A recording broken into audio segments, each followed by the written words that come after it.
Your Highness, if a complete stranger who had no idea who you were or what you were came up to you and said, "What do you do for a living?" what would be your reply? I would say that my role is I'm the imam, the hereditary imam of a Shia Muslim community, an international Shia Muslim community. And that your influence in the world is? I'm responsible for guiding the interpretation of the faith for the Ismaili Muslims and advising them on issues of everyday life that they bring to me or that the imamate as an institution has to decide upon. May we for a moment go back in time to your boyhood in Kenya? What memories do you have of those days?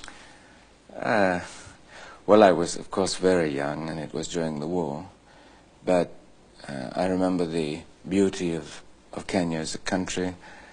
I remember Nairobi as being a town rather than a city, with all that represented in terms of the sort of things that amuse a child, the possibility of seeing wildlife over the garden wall and this sort of thing. Some of my early education, which was, to say the least, like a lot of children, painful. Were you a happy child? Yes, I think so, although obviously during the war I didn't see my parents a great deal. Was there any thought ever in your mind at that time that one day you might possibly become the Aga Khan? Absolutely not. It didn't even cross your mind None for whatsoever. a second. How well did you know your grandfather at that time when you were a boy? He played an important part in your young life. Yes, he did. He probably had one of the most widespread and inquiring intellects of any person I've ever met. And he was a person who, after an hour with him, you were completely drained of all information that you could give him. He asked an enormous number of questions on an enormous number of subjects. And in that sense, this sort of intellectual stimulus which he provoked and which he was the center of was very, very exciting indeed. But he also gave advice. Oh yes, and as the head of the family he was fairly clear that when he gave advice it was to be respected. What do you think are the qualities that you'll look for when it's your turn to appoint your successor? I think I would hope that the next imam has a thorough and deep understanding of the faith which he has to represent and lead in its interpretation.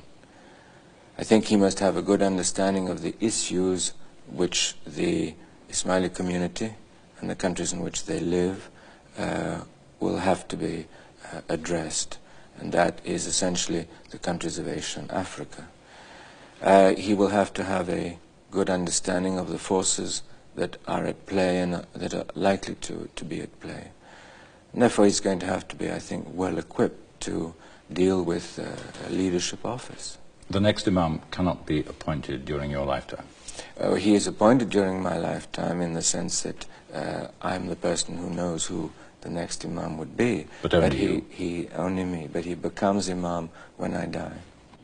One of the myths surrounding you is that some people in the West think of you as a living God. Not only is that not true, it is also blasphemous. Absolutely. I mean, as you know, the faith of Islam was revealed at a time when the Arabian continent was idolatrous. And idolatry, all forms of idolatry, are totally prohibited by Islam. It's certainly true to say that the Western world doesn't necessarily understand the theology of Shiism, nor indeed the theology of many mystical sects, whether they are Shia or Sunni or Christian. Mysticism in its essence is difficult. Are you a Democrat? Insofar as a religious institution can be democratic, yes. There are areas where in the interpretation of faith democracy cannot play. But in the choice of leadership, in consultation on decisions, I do seek to consult as widely as possible. Without going into any specifics, there must be some leaders with whom you have to deal because they have Ismailis under their rule who are either dictators or very undemocratic in their ways. How do you cope with that?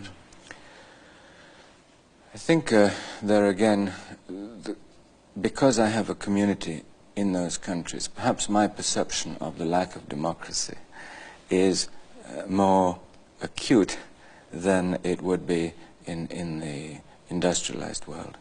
I think the accusation of dictatorship is, frankly, sometimes too often used in the developing world.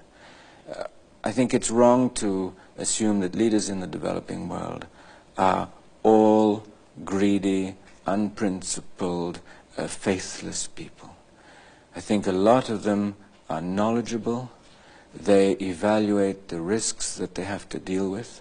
Their evaluations of the risks cannot necessarily be shared by the industrialized world. And I feel myself at times that some of these men and women deserve much greater defense and much greater credit than they get.